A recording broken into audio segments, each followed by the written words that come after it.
Chacun a le devoir de travailler et le droit d'obtenir un emploi.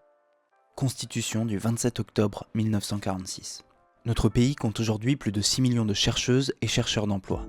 C'est 9% de la population active qui est aujourd'hui au chômage. Ce chômage est d'abord un problème social qui frappe les personnes qui en sont victimes. Sur 6,4 millions d'inscrits à Pôle emploi, moins de la moitié est indemnisée. Et si la protection sociale indemnise 60% des chômeurs et chômeuses, les 40% restants, en fin de droit, radiés ou en errance, sont privés de ressources. Vecteur de pauvreté économique, le chômage entraîne aussi des souffrances physiques et mentales. 14 000 décès par an, au moins, sont imputables au chômage, notamment du fait de l'inclination à la dépression, au suicide et aux troubles de santé liés au stress. Le chômage est donc à la fois un problème social et une question de santé publique. Plus indirectement, le chômage aggrave les déséquilibres et injustices de notre société. Les personnes victimes de discrimination en raison de leur couleur de peau, origine, religion, genre, orientation sexuelle ou situation de handicap, par exemple, en sont particulièrement victimes. La crise sanitaire que nous traversons a encore aggravé la situation. Notre pays fait face à la vague de chômage la plus importante de son histoire. 1 million de personnes ont perdu leur emploi, souvent précaire, en 3 mois.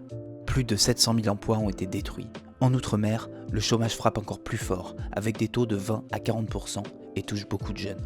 La crise multidimensionnelle, sanitaire, écologique, économique, sociale et démocratique que nous vivons impose une remise en question du modèle destructeur et aveugle sur lequel est basée nos sociétés. Si la lutte contre le chômage a été l'étendard politique de tous les gouvernements successifs, force est de constater que les recettes libérales n'ont pas fonctionné.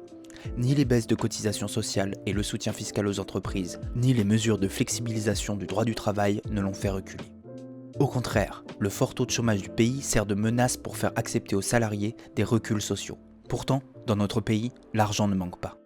Et pour mettre en œuvre la nécessaire bifurcation écologique, le travail non plus. Les chiffres du chômage sont catastrophiques, nous le savons tous et toutes. Notre pays compte aujourd'hui près de 6 millions de chercheurs et chercheuses d'emploi, toutes catégories confondues. Et la crise économique qu'il traverse, comme beaucoup d'autres pays dans le monde, et dont les effets sur l'emploi se font déjà sentir, ne manquera pas d'aggraver les choses.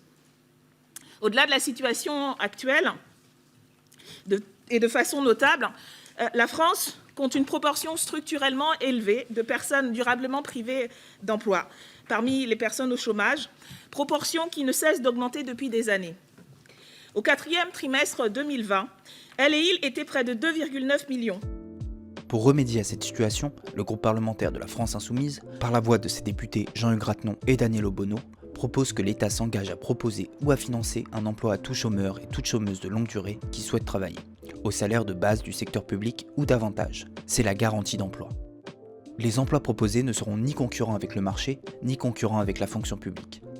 Cette proposition de loi permettra non seulement de réduire le chômage, mais aussi de satisfaire des besoins dans des secteurs non polluants, ou à effet social et écologique positif.